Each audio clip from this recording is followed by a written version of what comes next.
I'm just going to start talking so we can have this on record that it is 11 11.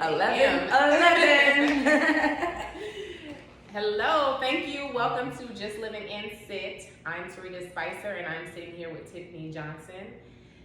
Today is an amazing day. It is. So, how I know Tiffany goes back 1,000 years. I met Tiffany, I don't know how old I was. She probably remembers. And you were probably like 11 or 10. I was young. I met Tiffany through my brother. And then we just stayed family, stayed friends over the decades. So Tarita's brother, Chiron, rest in peace, was my first boyfriend. And he was probably a lot of people's first boyfriend. But he was mine too. But it was a very innocent relationship because I was really young. So I was inexperienced as heck. So I didn't know what was going on. Just like Tarita smiled, Chiron had this smile that, you would maybe say no, but as soon as he smiled, you're like, okay, But I spent more time on the phone with Tarita than Chiron inadvertently. And so we just kind of fell into family, and we've been like that ever since. And we've always been in contact with each other. We've always been around, and although we may not have been together every day, all day, every time we come back together, it's like we never left. So that's what I feel like are genuine friendships and long-lasting friendships in the family that you get to choose, Yeah. Tell me a little bit about yourself and what it is that you do. Well, I am first right now the producing artistic director of Pyramid Theater Company, which is the only Black theater company in the state of Iowa. I'm very proud of that. Congratulations. Thank you. It was founded by 7 members in 2014 because we decided that we wanted to have something in our community that was specifically for Black artists. Our very mission is to provide a gateway to the arts to this community by illuminating the presence of Black artists, and then to provide a means for artistic expression for emerging Black voices. So literally finding a platform. We realized, because we worked in the theater industry as actors and performers, that there were no avenues or outlets for Black people to show their art or tell their stories. We were always that stereotypical character, the maid, the butler, the secondary character in the story, and our stories weren't really being told. And we knew from the beginning of time, people knew, especially in the Black culture, that storytelling was one of the most beneficial ways to pass down information and soothe people or inform people or celebrate ourselves. And if you know where theater came from, Black theater was born from white theater, minstrel theater, blackface, where white people performed in blackface, and it cultivated over the time and started to become something that was a saving grace for the Black community. And so we decided that we wanted to provide that here. We're in a marginalized state. There's nothing around that reflects our culture in the immediate area. You have to travel to it. So we wanted to provide that here for our own community. And then I also am an associate professor at ISU. I teach acting fundamentals, a foundations class of just the basic techniques of theater, and I am very good about putting history in the middle of teaching theater, because art speaks to the time that you're living in, and it keeps reinventing itself according to the generations. And so I think it's a good way to keep dissipating information for people, especially with the House File 802 that we have currently here in this state, and the restrictive things that they're trying to do with regard to education. Yeah. A lot of things about that. Don't we all? I'm homeschooling. Yep. What would you say is one of the things that you are most proud about that I wouldn't even say one, because I know you do many of things. What are things that you're proud of that you do?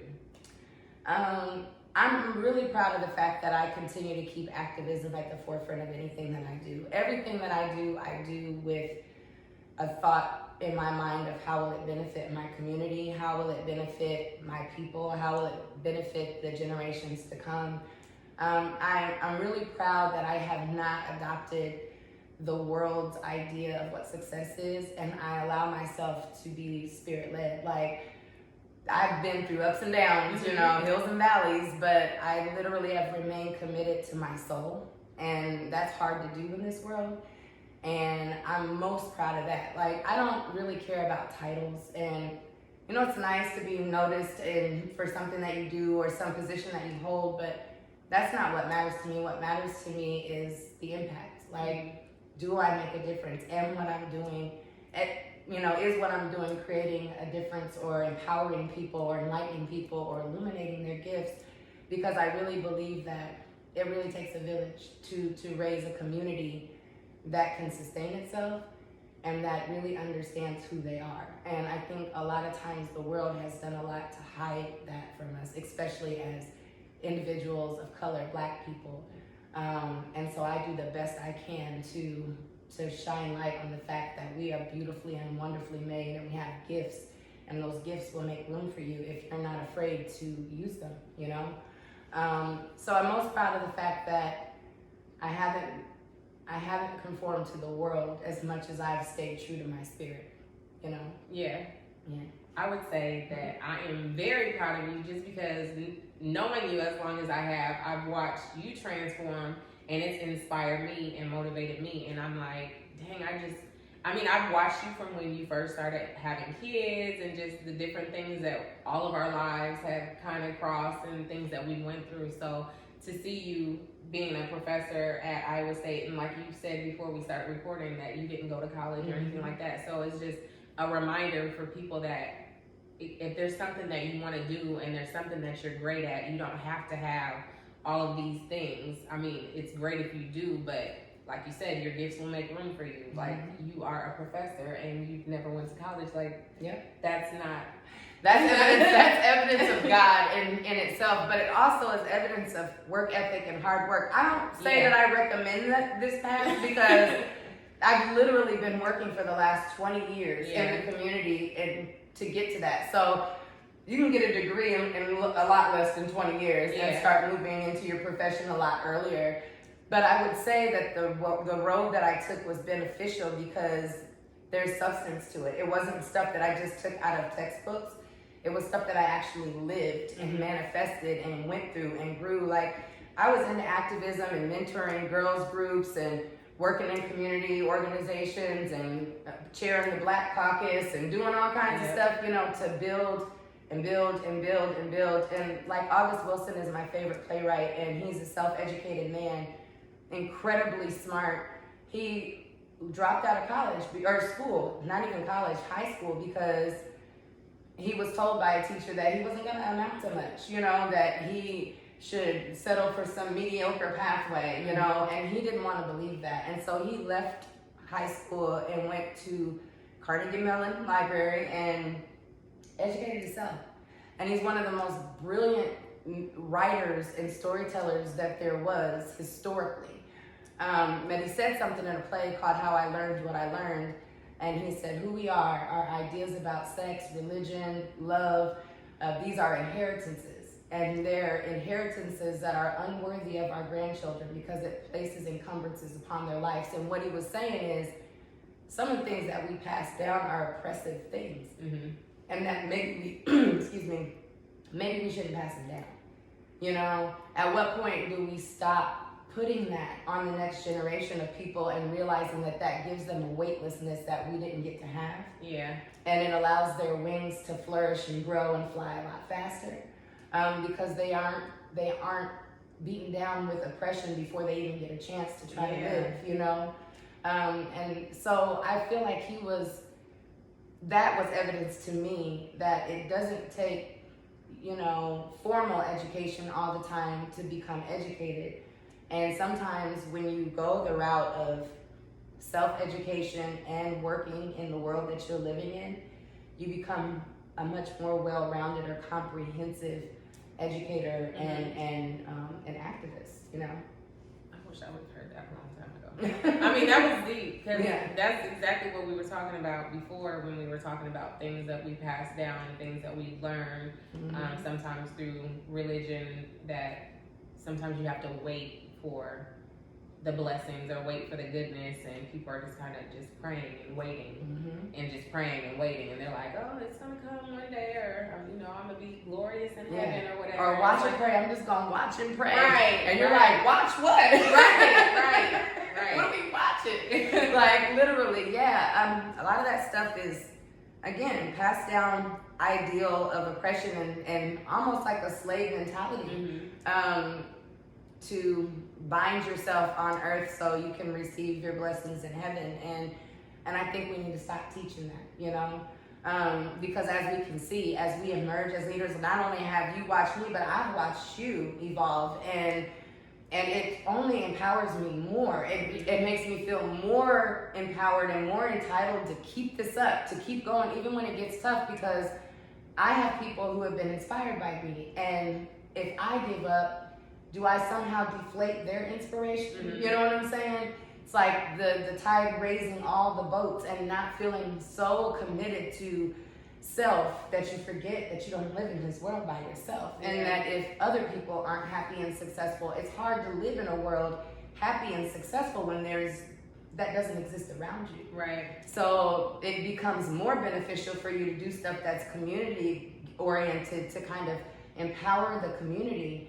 And instead of just being so self-motivated to like, let me exalt myself above this, it places a distance between you and the very people that you love that's uncomfortable. And so why wouldn't you want to do that as a collective?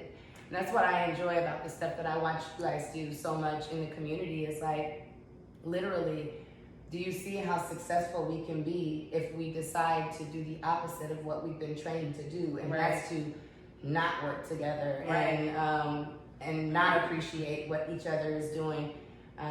There's a lot to be said about that, and there's evidence. You guys had a hugely successful event where I have my little award back there that, like I said, even on my Facebook post, like, to be recognized by my own peers and my own community and the people that I grew up with and that saw my journey, that means way more to me than the people who meet me and are like, oh, she's good, you know, they meet me now. I was gonna say, you see who I am now. Yeah, if I get an award from you, then I know that I have evolved. You know what I'm saying? Because you know what I've evolved from. And I don't hide from that either, because you don't have to be perfect to be successful. You don't have to have lived a pristine life and never cussed or never did anything wrong or never got caught drunk somewhere or something like that. That's a social norm, that we have this conform thing that we have to be in order to say that we're successful, but that's not true. And for us to expose our weaknesses is to give other people strength, because then they feel like, oh my God, you know, I can still do something with myself. I've been drinking and self-medicating for 3 years and I felt like I was a failure. But I mean, a leader in this community has done that, you know. It's one like Martin Luther King Jr., you know. I learned more about him through art than in history, you know. And he liked women, you know. He smoked cigarettes. He maybe cussed a little bit, you know what I'm saying? He wasn't perfect. Right. But his soul wanted to do for his people and for his community, and that was good enough, you know. And I want to give permission to people to be that way. Like, honey, I struggled growing up. That was the truth of it. You know what I'm saying? Like, it was a struggle. I was a young mom. I made bad decisions. You know, may have self-medicated from time to time, myself drinking or doing other things, you know, but I never gave up on myself. And I don't want anybody else to give up on themselves either. You know, no matter what the circumstances are, you're just one choice away from a whole different life, you know?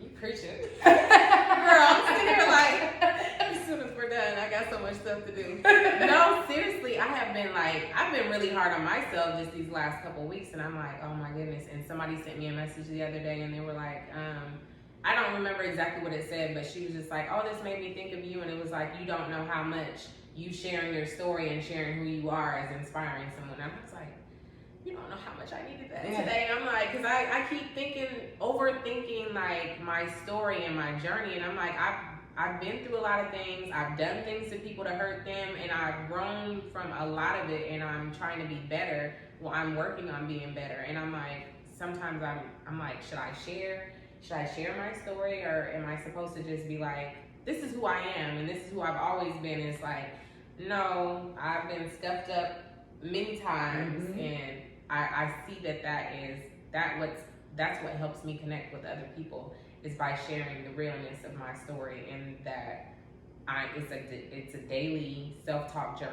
Like, okay, today I'm gonna just work it out, and I'm gonna thug it through this, and I'm like, it's just, yeah, it's every day. I'm just working on myself every day. So, and realizing how much that gives other people permission. Like, your truth is what provides the authenticity of your character. That's what makes people feel you. You know, if you put that blanket of who you are on top of yourself, that persona, that I call it people's representative. Like, I ask them all the time, so is this your representative that I'm talking to, or is this you? You know? Because I don't want to deal with your representative. You know, that the representative is the one that tries to come up with the calculated answers and say what I'm supposed to say, do what I'm supposed to say. But your authentic self, when it shows up, you can connect to that. You know what I'm saying? You always know if somebody's being fake or real with you by that, because you're like, you can't connect to a representative. It's not their truth, you know? So I always encourage people to walk in their truth, and their truth is where their authenticity and ingenuity lives. Like, that's what makes people support you and believe you. That other stuff is cute, you know, but, you know, and in proper settings, you need to put your best foot forward. You know, you don't go telling everybody your whole story, you know, because that's kind of ridiculous. But you literally, if somebody sits down with you and asks you to level with them, level with them.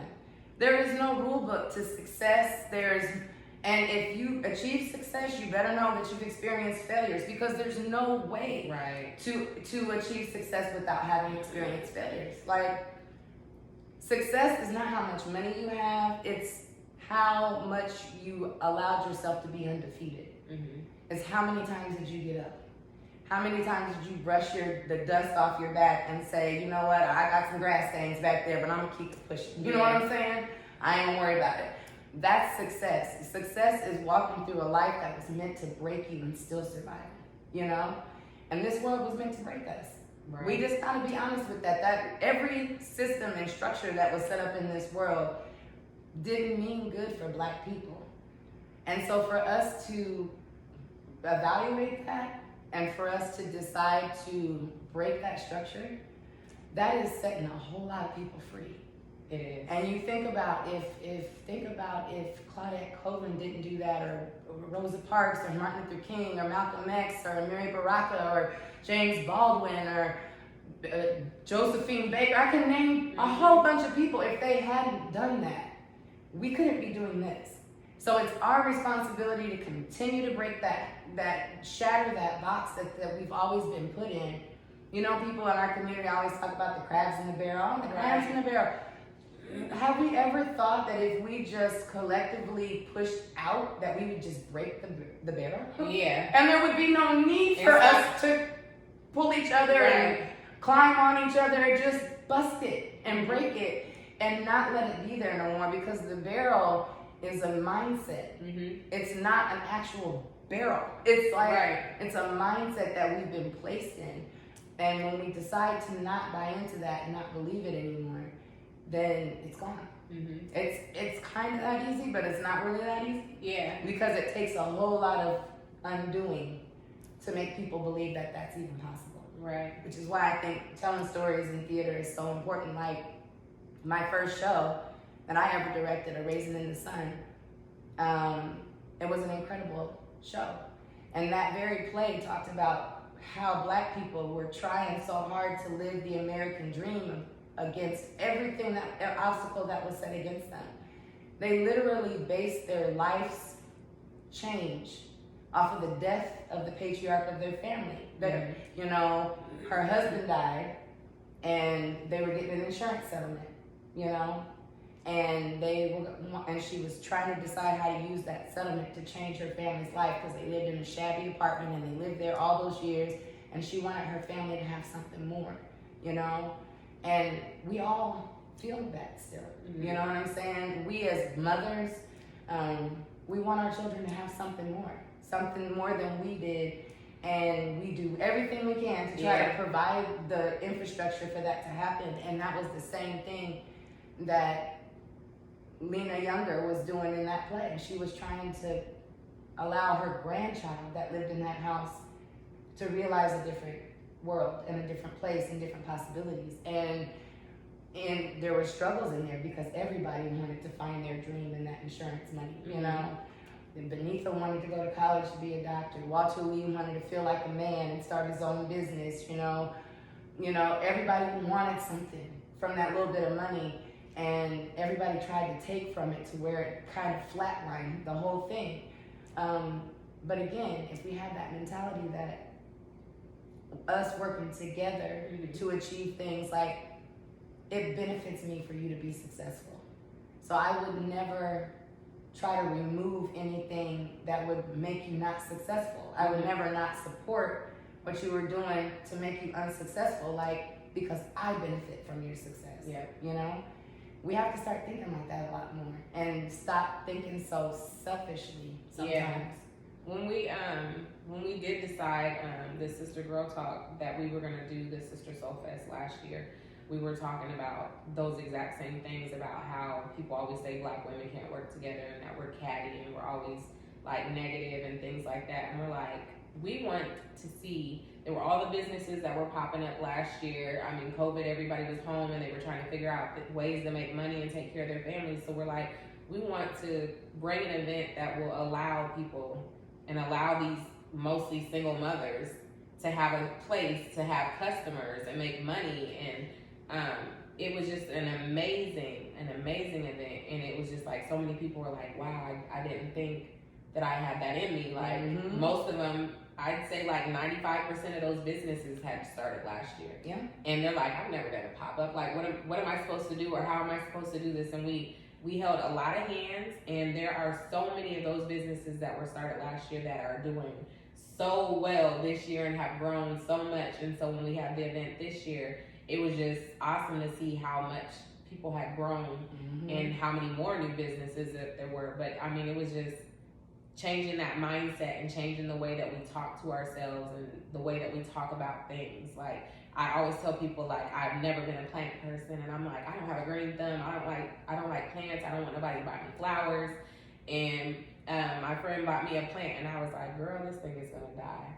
And I'm like, okay, I think it's been like 3.5 years now, and this plant is so big, and now I've got like 5 other plants, and they're all growing. And I'm like, as soon as I change the way that I talked about my interaction with plants, I'm like, okay, I can water this thing, I can talk to this thing, put it in the window, like do all these things. And I'm like, when you change your mindset, and you're like, I really can do what I've always said that I couldn't do, because I actually never really tried. I didn't really put my best foot forward.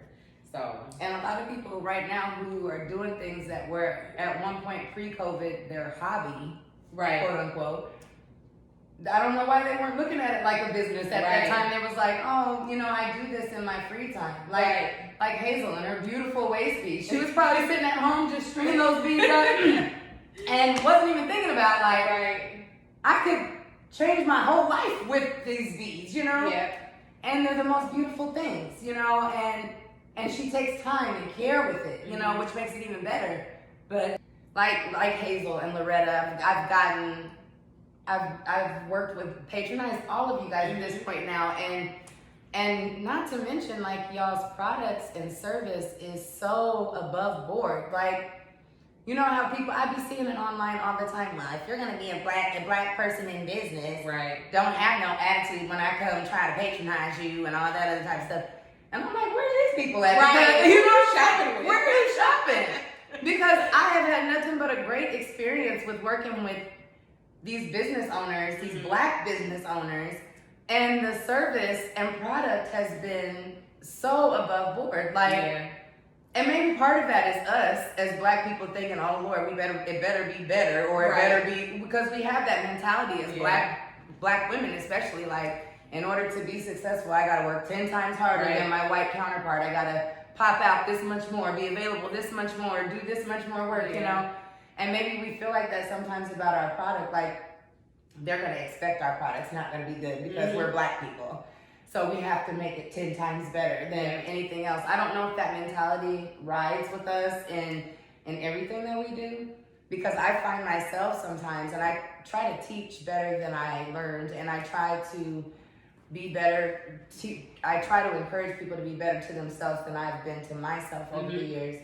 But I feel like I've carried that a lot in my life. Like, I've had to work harder. I've had to be better. I've had to be stronger. I can't break down. I can't get tired. I can't stop. I can't. And I'm keeping all these balls in the air, and I'm thinking every one of them is glass. So if one of them falls, they're just like gonna break everywhere, you know?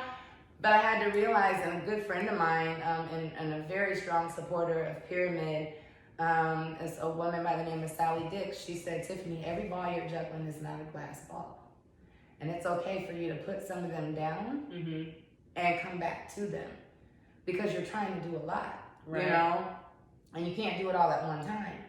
So, and it made a lot of sense to me that I sometimes drive myself into the ground. Like, there's been days that I would be up at the crack of dawn and not go back to bed till the next crack of dawn. Because I just went from one responsibility to the next, to the next, to the next, to the next. And by the, you know, when I left my regular corporate job, I was like, oh, I get to just, so I get to work at my own pace. And, you know, if I'm feeling tired, I can stop. Live. No, when you're going for your own, oh my God, you talking about going, like, you don't sleep sometimes, and that is not healthy. It's not. It's not sustainable. It's not healthy. And we have to start telling people, our people especially, it's not required. It's not. It's not. You have to give your body rest. Yes, work hard, but live too. Like, give yourself an opportunity to enjoy the benefits of what you do. One of the things that I love about you is that I'm always seeing pictures of you all over the place now. And I be thinking to myself, dang, that's what I'm trying to do. You know what I'm saying? I need to get out of here. I need to see something. Sometimes just to be re-inspired. You know? Because when you get stuck in your own area or in your own sector where you're used to, you sometimes forget to think bigger. You know? So when you go out and see the world, you're like, wow, this is really a big place. And so it makes you not feel so small when you get back, you know, and unnoticed, because you realize that this world is so huge that the impact that you're making, if it's felt, it's a huge impact, because it's hard to make a splash in a world that's so big, you know? So if you stop thinking small, then you stop living small, you know? And it's all about freeing your mind, not necessarily freeing your space or getting a better place or getting a more beautiful, elaborate situation. It's about a mindset and an internal love and affinity for yourself. Because when you do that, you automatically make the changes that you need to make in your life, because your body just is intuitive towards it. You know? And so, yeah, a lot of people say, oh, why do we always talk about the universe and the ancestors and da-da-da-da, it's just about God. Well, God is the creator of all those things too. You know what I'm saying? So for us to honor it, is for us to honor God still. It's not about false gods and this and that. It's about, yes, I'm going to honor the legacy of my ancestors. Why the heck would I not? And that is the way that they continue to live, you know? And so I call on them all the time. If everybody hears me talk about Geraldine Jackson, she was the love of my whole life. You know, my grandmother, she raised me. I respected her more than anything in this world. And she taught me so many things that I didn't think were valuable when I was learning them, but that I realized have really made me a different type of a person. And a different type of a person in a way that can be seen and felt, not just, you know, and that matters so much to me, so much more than anything else, you know, that I honor her legacy because she literally helped make me the woman that I am. And there's some things I had to unlearn about what she taught me. Those oppressive things, those be quiet, you're too loud, you don't be, you know, because she was training me for the time she was living in. And Black women weren't supposed to be as vocal as we are now, you know. We're supposed to cook, clean, and wash everything, and raise up the kids, and cook the dinner, and you know, be out in the garden and weeding and hoeing and all that stuff. Not literally. I knew what you meant. Garden tool. Woo, let's clarify. But that was kind of how she raised me, to be a nurturer and a provider in that way. And when I got older, I realized that I wanted to do something more. I wanted to be a leader. I wanted to, and my definition of a leader is a person who is unafraid to walk through a closed door and not knowing what's on the other side. You know? And that is who I am. Like, and I mean it. It's not like, I don't do it for show or for propaganda. I don't turn it on when the lights come on. I literally live my life like this every single day, you know? And it is the most gratifying thing to me in the world. And I have to evolve to be this person, and I hope that I become something much more than I am right now today, because I had to relearn how to believe in myself. Yeah. Life had beaten me up, relationships had beaten me up, you know, not because they were bad all in their entirety. Right. But they were restrictive in a way that made it to be like I couldn't just build me. Mm-hmm. I couldn't just worry about me. And the very first Black lead role that I played was Rose in Fences.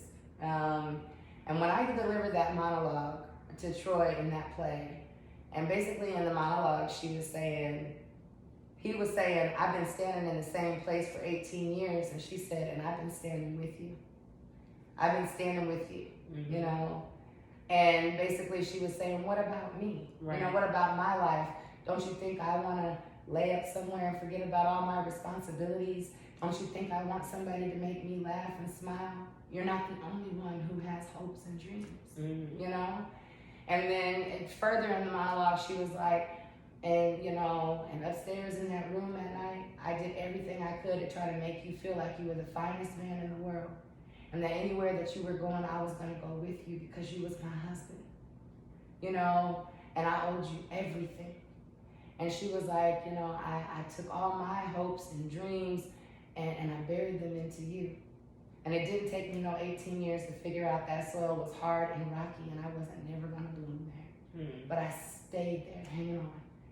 That is the story of so many Black women. Right. It was my story for a while. You don't have to be in an abusive relationship. You don't have to be being physically or mentally abused to be spiritually bound and in your growth stunted. Mm-hmm. Because you invest into somebody else what you could have been investing into you. And so I encourage people to really make self-investments. Make a self-investment that benefits on the outside of you, your community and your people. Right. But the investment that you make needs to be an internal investment to make you the person mm-hmm.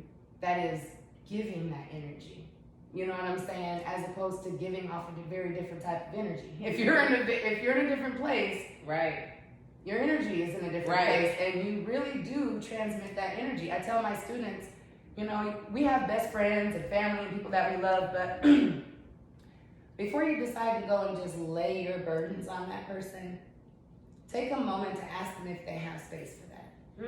I just heard that. You know? Oh my goodness. Because we do that so Yeah. much. And I think sometimes we go and vomit on our friends and we don't even realize that that's what we're doing. That. Yeah. And I feel, yeah. Yeah. I had to go back and apologize. But I'm like, I did not realize how much responsibility I put on somebody else's shoulders until you get out of your own funk and you start working on yourself and you start setting boundaries, which I had never done before. And I'm like, wow, that feels uncomfortable. Mm-hmm. And I used to do that to people. Yeah.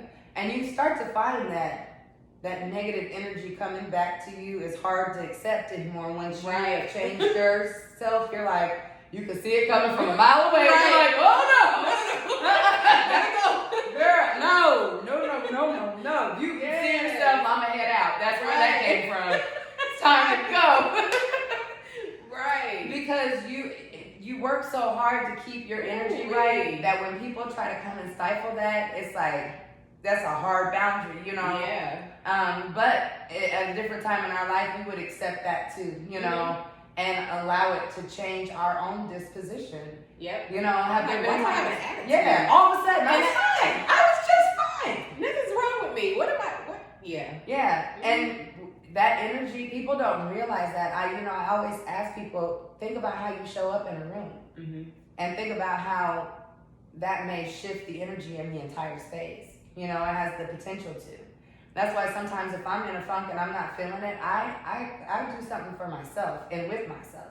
I don't care if it's like just go to the lake and sit down and just give some of my energy off to the ground, some of that negative energy, just let it sit there and just ground myself and find my center and breathe and realize, try to put it in perspective. Because sometimes little things, if they happen at unexpected times, we exacerbate those things. Like, it's a big deal when really, if we think about it, it's not the end of the world. You know what I'm saying? But at that moment, when we didn't have time and space to accommodate it, it's like a big throw off, sometimes you just have to slow down and realize that your body really does have the capacity to govern itself if you allow yourself to be in tune with that. And if you give it the space that it needs to do that, and I think right now more than ever we are starting to realize that Black women especially are becoming way more spiritual, tapping into that, and happier. And loving on each other so much more. Like, I did see the cattiness that happened before, even though I was never consider myself to be a catty person, but I saw it happening. I saw that, and what I feel like it was like, I feel like sometimes it was like poverty Olympics, or, it was people not wanting to see people doing better because of their own situation.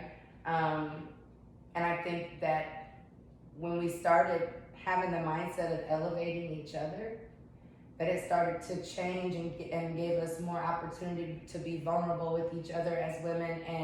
And once we realized those things about each other, like they had a lot of the same vulnerabilities that we were battling with, we began to feel more empowered by helping each other, And so COVID has been horrible and devastating for a lot of families and people, but I believe it taught us a lot of things. And I believe that it made us more self-sustainable in a way that if we hadn't been forced to, I don't know if we would have been moving so fast or urgently.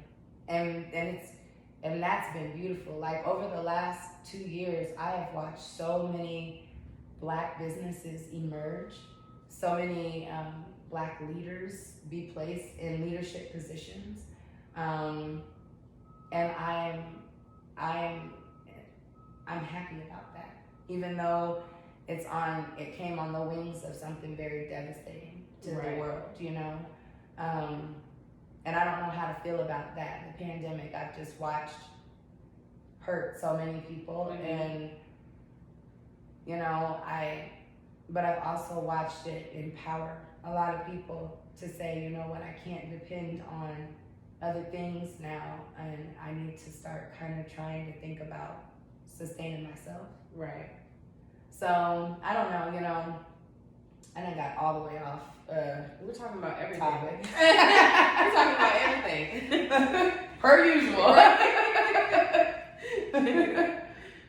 I don't know, I believe that if you just have organic conversation, though, it always leads to some kind of beneficial stuff, just talking, and letting things out that live inside you. I told my students the other day, what can you do about a minute ago?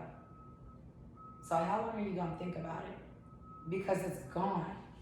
You know what I'm saying? I need to talk to you a lot more. And then I'm like, so then what are you gonna do about a minute from now? Because it's not here.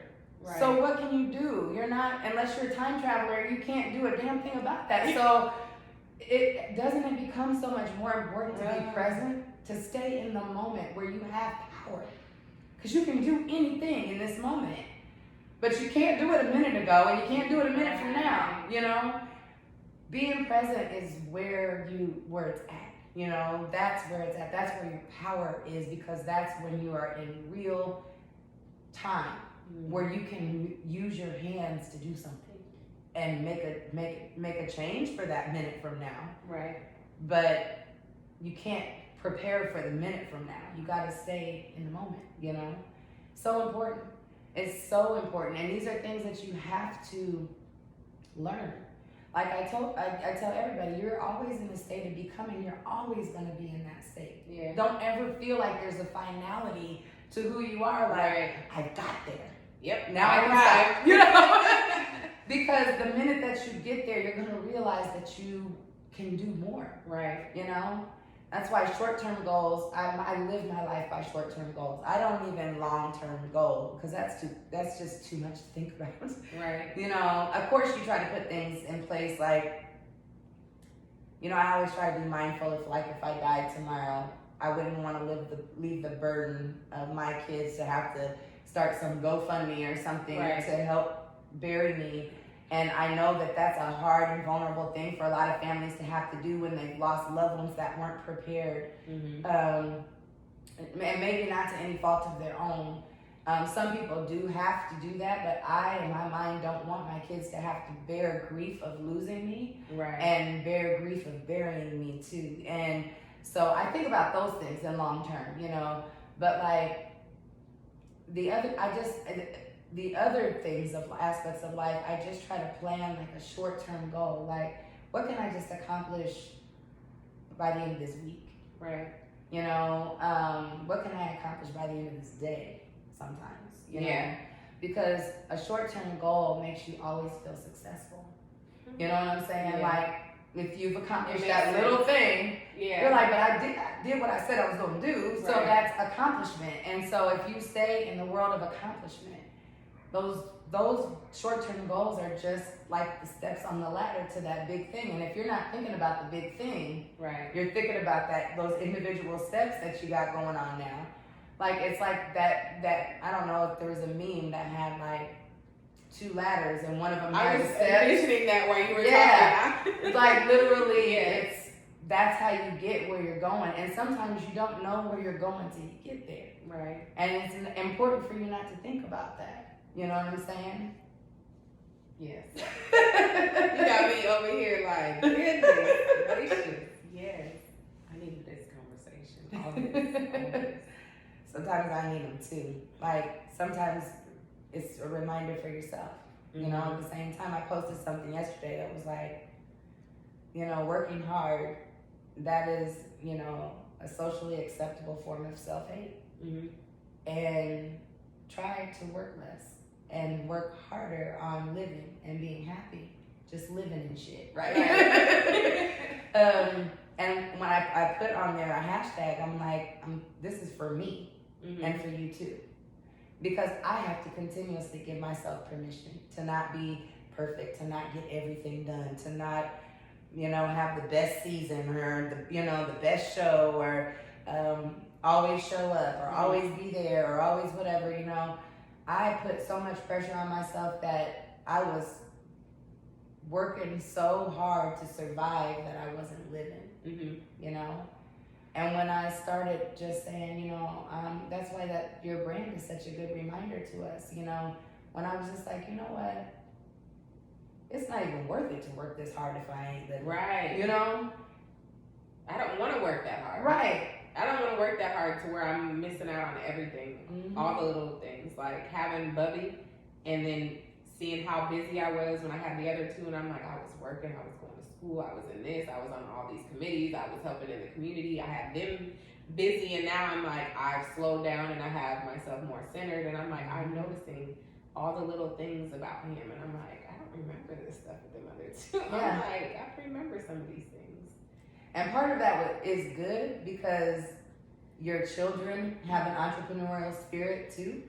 I mean, Diaria was making stuff and having her little stands when she was still tiny. Like 7, 8. I'm like, look at this girl. Because our children do more of what we do than what we say. Right. You know, and so by you giving yourself permission to emerge and to do these things, by sight, they decided to do that. Not because you sat down and said, you will be an entrepreneur. Right.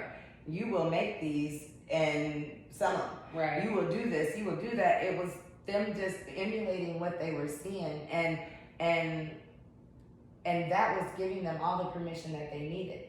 When I worked with Diaria and Akila and the Bee, boy, Lord Jesus, that child. I literally took her to her own separate lunch and was like, Diaria, you know what I'm saying? You gotta come in here with your little diva self. Cause she was a star. She was born a star. She was a star. And I was like, girl. But at the end of it, she killed that role. She did. I was so proud of her. She killed that role. Thank you and so much. Literally, by her deciding to challenge herself in that way, she made every one of those kids show up. Mm-hmm. You know what I'm saying? She and I learned the same hard work beats talent when talent doesn't work hard from a cast member of Akila and the Bee. She was like 8, 9, you know, or I don't remember how old they were at this point, but they weren't very old. I think maybe Diaria was maybe 11 or something like that. She was in 6th or 7th grade. Yeah. But that play, you know what I'm saying? I still even have, I have something from all my plays at that time. Yeah. Yeah, because she was like the lead daughter in a play at our church that was going to be running for like 2 weeks. I remember that. Yeah, we were juggling 2 practices, and I was like, are you going to remember these lines are for this one and these lines are for this one, and you're singing over here and you're not singing? Yeah. She killed it though. It was one of the best young adult plays that I think I've ever seen. And you know, there's plays that I don't like because I don't feel like there's any depth to them, but every play is not a, you know, not an intimate apparel or a which was my best directed show ever and best experience with cast ever. I mean, I had Abana and Tashana and Davida and like I had. I think I did see that one. RJ, Ryan Collier was in that play. It was a great play. Like they put on a show. And like I can't take credit for the storytelling. You know, I empower storytellers to do the thing, but they have to be the ones that show up, you know? That's why in this industry of theater, like by and large the production side of things gets paid more than the actors in stage theater. And sometimes I feel like that's so backwards because I'm like, they're the ones that have to get out there and tell the story, be the vessel, be the vehicle. Mm-hmm. And that's not easy, you know? When I played in Amen Corner, Sister Margaret in Amen Corner, I was a pastor of this little church that I pulled together myself. And on the opening night of that play, not only did I have strep throat, but I was unwilling to let my cast down, period. Mm-hmm. And so it was painful that night. But on the opening night of that show, on intermission, my daughter called and told me that her child's father was shot and killed, and he was dead. And she was screaming in the phone and crying and bawling. And I had to go back out there and finish that show. Yeah. And I was devastated. And in the play, I had a son named David.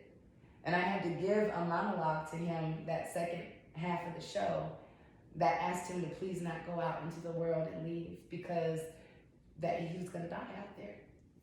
And I couldn't see anything but my daughter and her child's father who got shot in the heart, you know, in the streets of Kansas City. And I was crying so hard to read it during that monologue. And everybody after that show was like, girl, you was doing some good acting. I mean, my God, you were so authentic. And I was like, I wasn't acting, you know? I was grieving for my daughter on that stage, and I was looking at that character, and I was seeing her child's father, and I was begging him not to go. Almost as if I begged hard enough on this play, it would somehow reverse that whole situation that I just heard. You know, and it was the most emotional thing that I think I've ever felt in acting in a play, you know? But I was so authentic that night that although people thought it was a good show and a good, you know, good acting thing, I was being vulnerable and authentic, and they didn't even know it. You know, I couldn't hide my grief, so I used it. You know, and after that play, I was just broken up because my daughter, she was a young mother. She had complicated pregnancy. I was scared for her childbirth experience. And the story of her child's father was a sad one, you know? And so for him to have to end it like that, you know? And like when she told me the story about it, and she was like, when he got shot, it was like he just stopped and he said, ow. Then he fell and he was dead. It was just that easy. He was like the 87th homicide in Kansas City that year. And so, and I say all that to say that, I mean, that's why I commit myself to this work, because it's therapy when you didn't know it. It's education when you didn't know it. It's a village that you didn't know you needed, but you have. It pulls you together, it calls you in, it empowers, it enlightens, it entertains. It loves on you, it shows you the truth. It does so much. And I don't know that people really give it the credit that it deserves. Theater is a hard industry to sell to the Black community because they never thought it was for them. You know, I, by and large, have more white audience people than I have Black, and I'm working really hard to change that, but I feel like changing it doesn't mean that I promote the show harder. It means that I work harder in my community. And as I work harder in my community, they reciprocate that support. And they show up just to support it. And that's what I want them to do, is show up just to support it, but I can guarantee you when I get you there, you'll come because you want to come after that. You know? Because these stories are beautiful reflections of who we are, what we've come through, what we've experienced already, how we fought through the most tumultuous times, through Jim Crow, through Black Law, through, you know, the Harlem Renaissance, through the Great Depression, through fair housing, through slavery, through not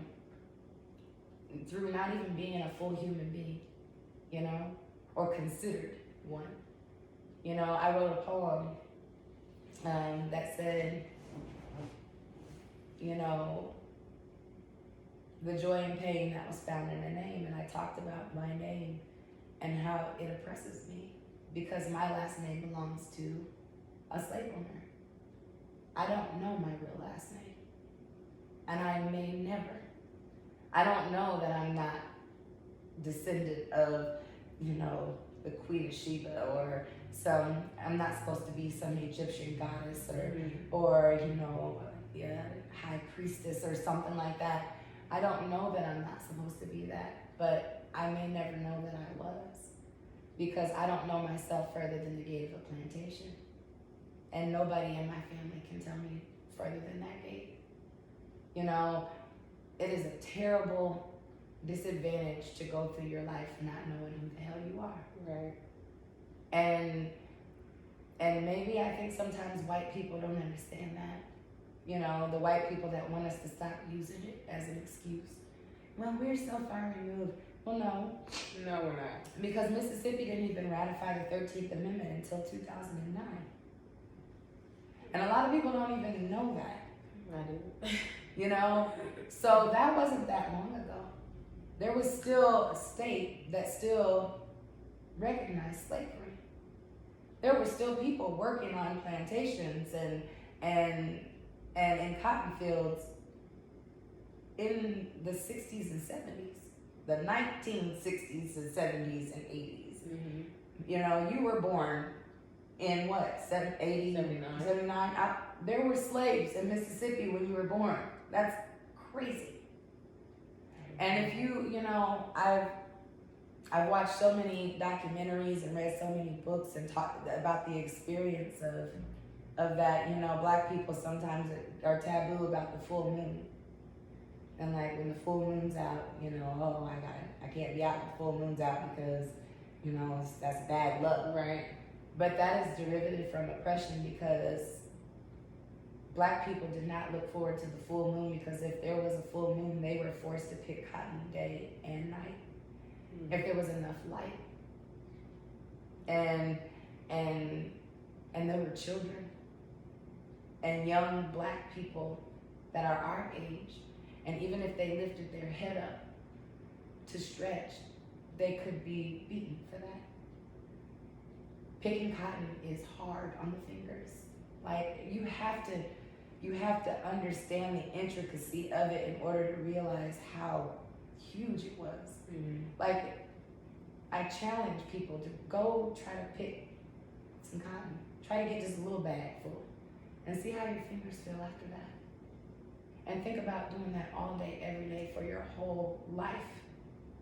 And never being able to get a choice to do anything different. Think about being a mother who had to walk their child to the plantation house to allow their child to be raped by the people in that house. And to stand by and watch their 5 or 6-year-old daughter be treated that way and have no control. None. You can't imagine that. Think about our children now. I think about lyric. I wish somebody would. They would have to kill me.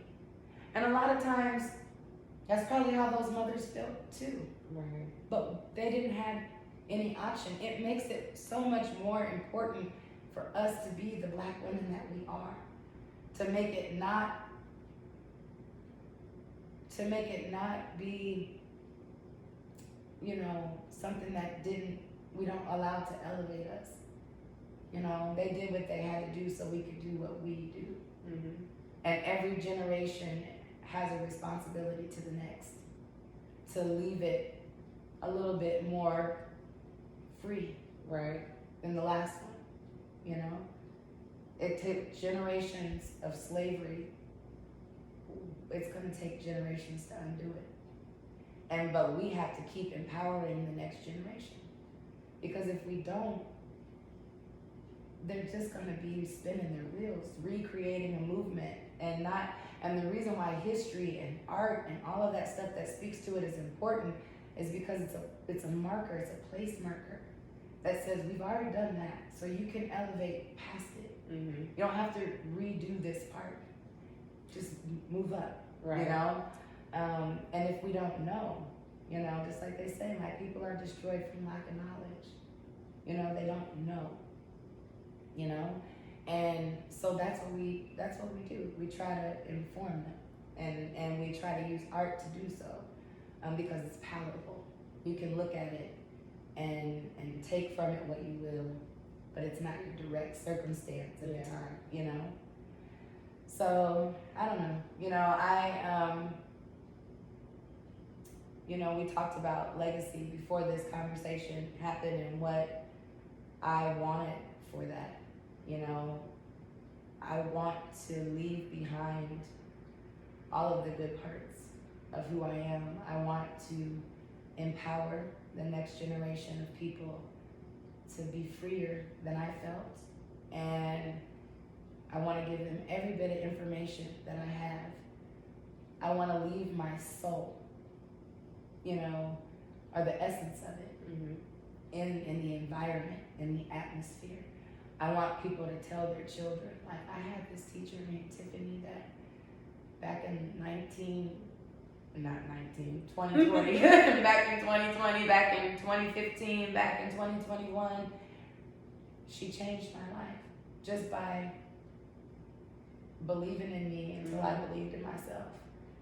I call myself an illuminator because I feel like that's my job, is to light people's fires back up.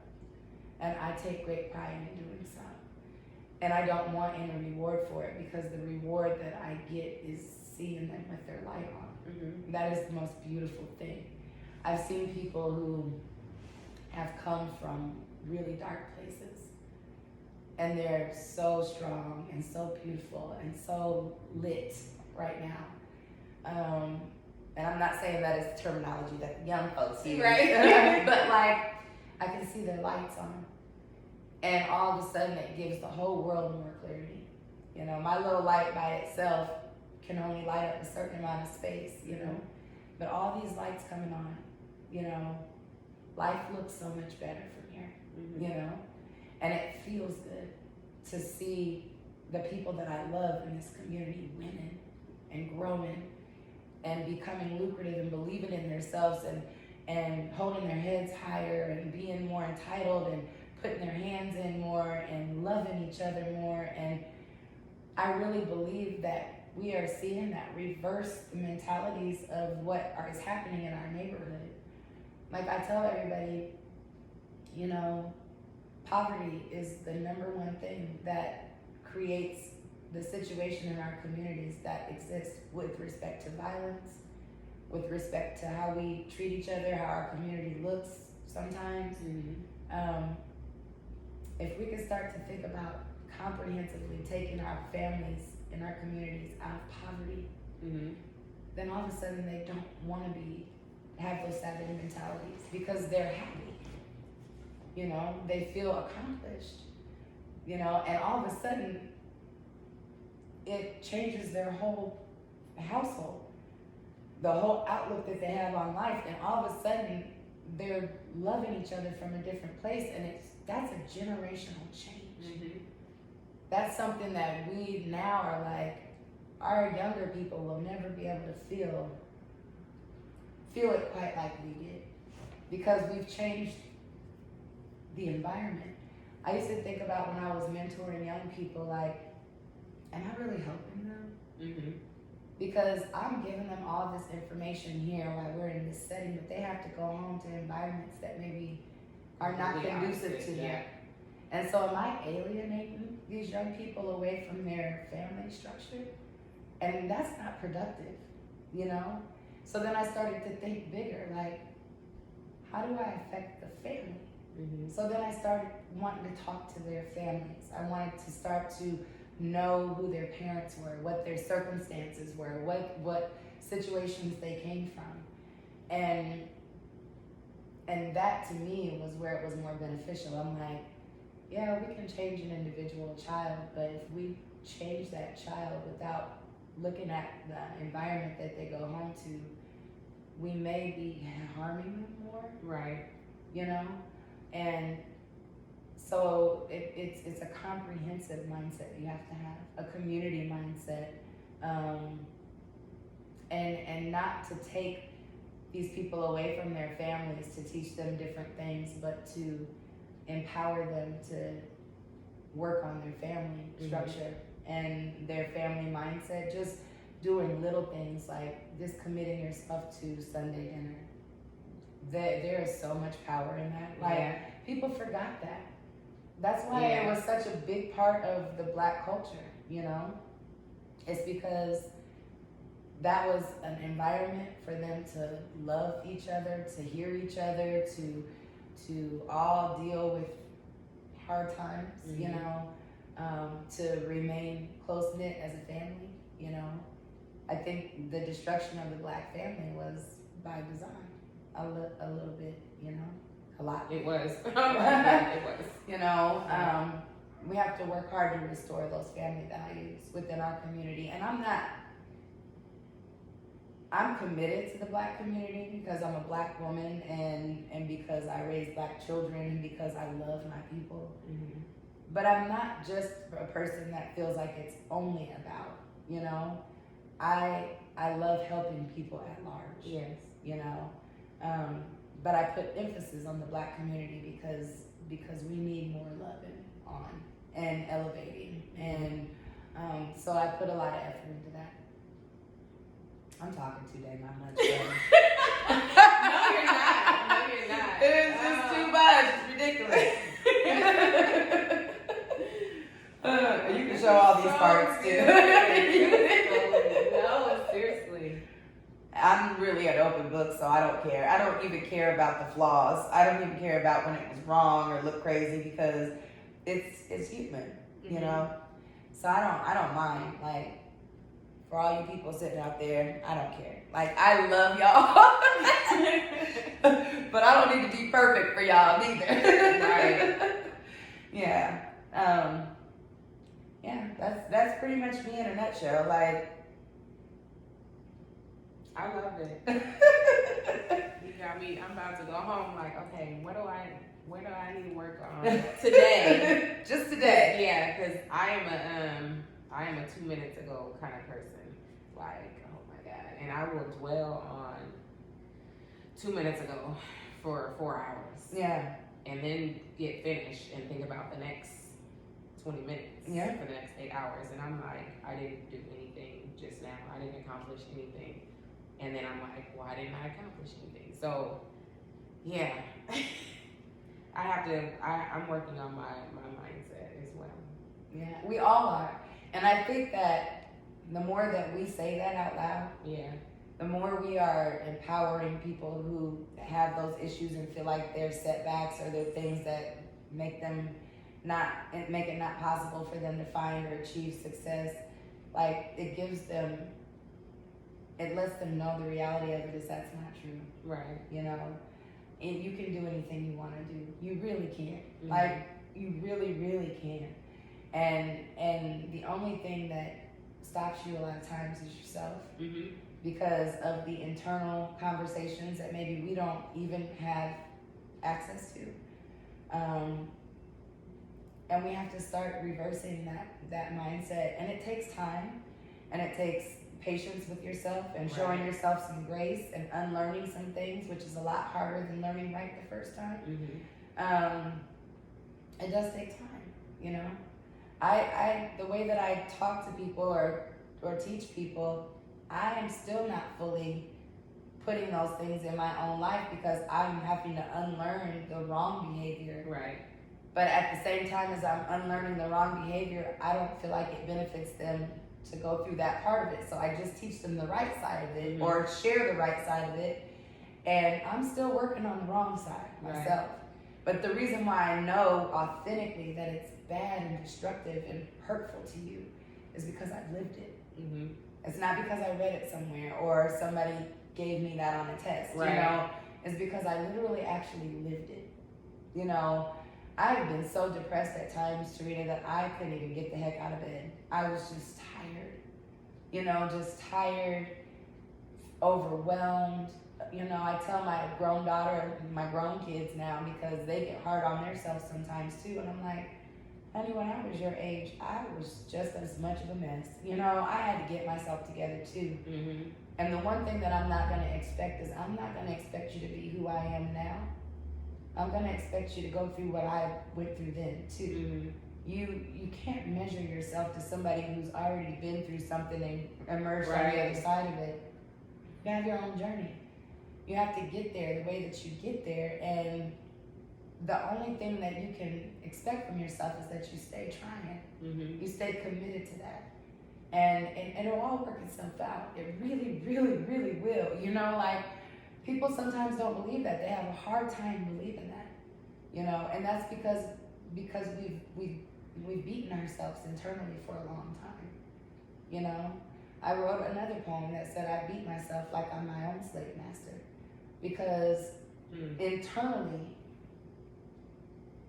I have whooped my own ass. You know, Right. I don't need nobody to do it for me. I don't need nobody to do it because Dwelling on stuff. yeah, you know, and thinking about, oh, that was such a mistake, or that's going to tarnish me for the rest of my life, or Right. whatever. That everything that happened yesterday is irrelevant at this point. What's it going to do? Show up here right now today? Those minutes that's why it also becomes important how you spend those minutes, because you do realize at one point they're not coming back. Mm-hmm. You know? But after the minute's gone, you just let it go. There ain't nothing else to do with it. Like, there's really nothing else you can do with it. Like, you can't rewind. I know sometimes you would like to, but there's no remote there to just Right. pull it back. But you could learn from that minute and take the education of that minute into your present moment, you know? And in the present moment, you could do anything. You could change anything. You could modify anything. You know, you might have $300 this minute. You might have $300,000 15 minutes from now. You don't know. You may have $30,000 now and 315 minutes from now. Right. But do you realize how it becomes so non-relevant because of the absolute aspect of the fact that those things are going to fluctuate. Mm-hmm. So what? Like, why does it matter? Because you're gonna live and you're gonna die, and that's inevitable. And if I could spend more time deciding how I'm gonna get that 25,000 back than I can dwell on how I lost it. Right. You know, like, don't be frivolous and go out and just like, oh, I'm just gonna go to Prairie Meadows and do this or that, you know, whatever. Be intentional about what you do, but literally don't let that stuff govern your life. Don't let that be the reason why you feel like you ain't nobody, or you don't have as much as the next person, or your bank account doesn't show you who you are, or your job doesn't show you who you are. Your bank account and your job ain't supposed to show you who you are. Mm-hmm. You're supposed to show you who you are by who you decide you want to be. Yeah. It's a choice, and it really is that easy. Like, it doesn't seem that easy, but it is. Like, I choose today to not let anything upset me. And that's my choice. So now, because I made that choice, anything that happens around me that's upsetting, I'm going to gravitate away from it. Mm-hmm. Because I've made the choice that I am not going to be upset today. And that's it. Yeah. Now, tomorrow I might go and say, I got bandwidth to deal with that. That was upsetting. Let's talk about that, you know. But tomorrow is not as emotionally impactful as it was today, you know. So I can have a different conversation. I can come to you in a resolution type of a way, as opposed to being willing to argue about what's upsetting, you know. It don't matter why it's upsetting and to argue about it, because it's already happened. You've already been upset, you know? Right. What matters is the resolution of that. Like, I'm a solution-based person now. When I used to dwell on a lot of negative things, you know? I used to look at other people and see them getting successful and be like, why am I not being successful that fast? And why am I, you know, why does it seem like I have to work that hard, so much harder to get there? And that doesn't matter to me anymore. Like, it doesn't. It's like, I'm going to get where I'm getting when I get there. Yeah. And my journey is supposed to be my journey because of my job. Right. You know, whatever I'm called to do at the end of the day, I have to be prepared for. And so everything that I go through in my life prepares me for that ultimate task, that ultimate place I'm supposed to find myself. And so, no, I don't mind if I'm a little bit behind you today or a few steps ahead of you for the day, because at the end of the day, I'm not even really looking at where you're at. Right. I'm just looking at where I'm at and making sure, and making sure that I'm making consistent growth towards, you know, that ultimate thing for me. And like I said, I'm becoming. I don't know what that ultimate thing is to be, but I know that I'm committed to doing everything on the journey to that benefits my community, that benefits the world, if possible, you know. And whether that be educating, you know, I started off acting, then I started directing, then all of a sudden we had our own theater company, then I was a development director, then I was an artistic director, then I was a producing artistic director. This all happened from 2014 to now. It's not that long ago, you know. And when I started to achieve these things and look back on them, I'm like, I never would have thought that I would have been doing this. Right. You could smack me right now, Tarita, for me being able to for even hearing students call me Professor Johnson. Sometimes I have to do a double take and be like, who are you talking to? Like, really? I was talking to a friend of mine, and I was like, I don't even feel comfortable. Courageous Fires, who I was talking to, and I was like, I don't even really feel comfortable with these students calling me Professor Johnson. So I just tell them to call me Tiffany, you know? And she was like, well, you earned that title. Right. You know, you should love to hear Professor Johnson. Right. And I'm like, the title itself isn't what's important to me. It's the position that the title puts me in that matters to me. And I don't want to delineate myself from these people, these human beings, and draw a line between me and them, that I'm an authoritative aspect of their life. I'm their educator. You know, at this time, like I tell them, education is like a buffet. There's things that you're gonna like on it, there's things that you're not gonna like on it, and your job, knowledge, is what you decide to put on your plate. Mm-hmm. And so don't take the things you don't need. Because everybody's going somewhere else in life. They want to do something different. Everybody doesn't want to do what I'm doing. Mm-hmm. So for me to give you all my ingredients and shove that all down your throat, when it doesn't even benefit where you're trying to go, no, just go around the buffet and put the things on your plate that you love and that help you and that nourish your growth and that make you feel better. That's all you need. I am not here to be your dictator, your boss, and you're this and you're that. I'm just on this part of your journey with you. And I'm here to provide you with everything I can to be a tool for you going forward. And I'm taking my toolbox and going home. Right. So my only hope is that I can show you how to use your own tools. Every night I say to my cast, you know, what tool are you bringing tonight to work with? And they'll say, you know, I'm bringing my authenticity. You know, I'm bringing my love. You know, I'm bringing my focus. And these are all tools, you know, and I'm like, okay, you know, you have your tools, and now you need to learn how to work with those tools, so that at the end of this process, when you pack your tools away and you take your toolbox, you can have, I could bring you a whole toolbox right now, sit it on your lap, and be like, could you make something with that? And if you don't know how to use the tools, you're gonna be like, what am I gonna make with that? I don't know how to use the tools. Mm-hmm.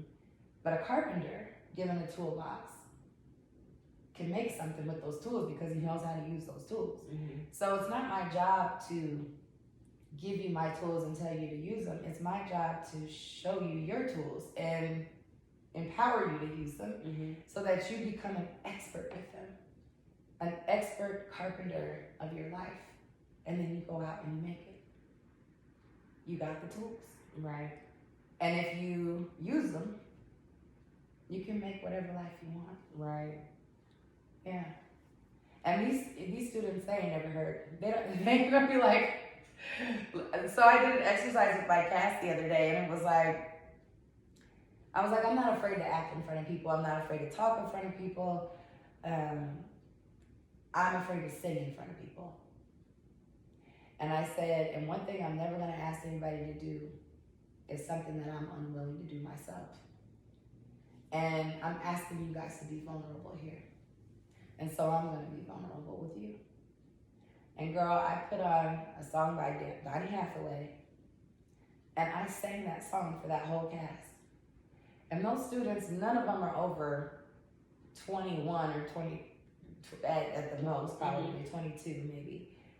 They were crying at the end of that song. And I was like, oh my God. And they were like, that was incredible. When you show somebody, it is so different than telling them, you know? And so just because of that, every one of those students feel like they can be more vulnerable with me now, because I shared my vulnerability. It wasn't that I was making them do something that I was not willing to display. It was hard for me, you know? It just authenticates things in a way that's difficult to recreate in a classroom or a textbook or a test or an assignment. I have another student. I was also an adjunct professor at Drake University. I don't know if anybody really knew that, but that was another fluke. I knew that. Yeah, but I taught a lecture series on culture and identity. And I had a student in that class, and I won't name her, but I'm so proud of her, but she was not doing well in my class, and she wasn't showing up. And so I reached out to her, and I asked her if I could have a Zoom conversation with her, because I didn't want to just hear what she was saying on the phone. Like, I wanted to see her face. Like, so we had this Zoom, and throughout this conversation, I learned many things about her that I didn't know, and that would have made it extremely impossible to keep up with any kind of curriculum. but she was trying not to give up. And my job is not to fail her when she already feels like she's failing. It's to empower her and to make her feel successful. So I said to her, okay, if you can write a song, because she is musically inclined and I'm an artist, so why wouldn't I go to art? Yeah. That makes the hair on my arm stand up. That was the only gauge. There was no other criteria, right. Which is crazy probably from the perspective of a professor, but whatever. I said, if you can make the hair on my arm stand up, I'll pass you in this class. But I knew it was going to take work to produce a song. Like, you have to write the song, you have to get the musical arrangement together, you have to get in the studio, you have to record it. There's work involved in it. It wasn't like she just could write a song on a piece of paper and give it to me. And I got a little pushback behind that, but I was like, hey, it's my class, and I can do what I want, basically, you know? Right. And she wrote a song. The song's called Embers and Grace. And she sent that song to me, and I passed the heck out of her because it made all the hair on my arm stand up. But I just went last week to Drake University to pick up an envelope that student left for me at the school. That is 2 tickets to her debut nonprofit gala that she started, and she's performing that song. And she asked me to be her honored guest because she wrote the song as a result of me challenging her to do that. And so, who cares about those damn assignments? Right. Who cares about those? I've never looked back on any of those assignments. I graded them when I graded them, and they're gone. This song that she wrote is going to live forever, and it relit her fire in a way that couldn't have been a mistake. It couldn't have been. October 30th is her debut nonprofit gala. She loves animals, and she started a nonprofit for them. And she's performing with a live symphony. Oh my goodness. I'm so proud of her. It's going to be in Jordan Creek. And Drake University, I'll tell you about it when we get done. Yes. Drake University has a table at her event, and I will be the honored guest at the Drake University table at that event because, and she wrote on the envelope, your light meant so much to me. That's what I want to do. Right. That's my legacy. That's it. And it doesn't require a title. It doesn't require a position. It just requires being committed to being a good human being. Yeah. And that's all I really want to do. Is I'm not perfect. God, catch me on the wrong day, and it's like, whoa. But my heart and soul is always in the right place. You know, even though I'm gonna fall victim to the world too. I'm gonna have good days and bad days and ebbs and flows and, you know, sick and tired of being sick and tired sometimes and throwing up your hands one day and saying you quit. I quit. And then getting up the next morning like, oh, I can't quit. Right. You know, like everybody goes through that, you know, where you're not feeling as successful as you want to feel. But it doesn't mean you're not successful. It just means that maybe you set the bar too high for yourself for that day. Yeah. And maybe you need to let it come down a little bit. Because if you do, then you will feel successful and that'll reset your mind, you know? Like, okay, I can't get out of bed today, but I could dry set my hair while I'm sitting here in my bed, and by the time I get up tomorrow, my hair will be done. Like, that's successful, you know? You did something, you accomplished something. It doesn't have to be big, you know? Or, you know, I'm grieving today. I'm gonna give myself room to grieve. And then tomorrow I'm gonna do something different, you know? It's okay. You know, it's okay to go through those things. It's okay to experience the highs and lows and mid-levels of life, like, because you're human. And you're supposed to experience those things, and those things are supposed to be utilized to elevate you, because it teaches you tolerance where you didn't have it before, or patience where you didn't have it before, or faith where you didn't have it before, or strength where you didn't have it before. It all gives you something. It feeds and shows you how to use your tools, you know? And that's how you become the expert of your life, the carpenter of your life, and you can build the life you want, because you've utilized those things enough to know how to use them, you know? I'm done talking. You got to edit. I love you. Oh my goodness. Thank you so much. Yeah, I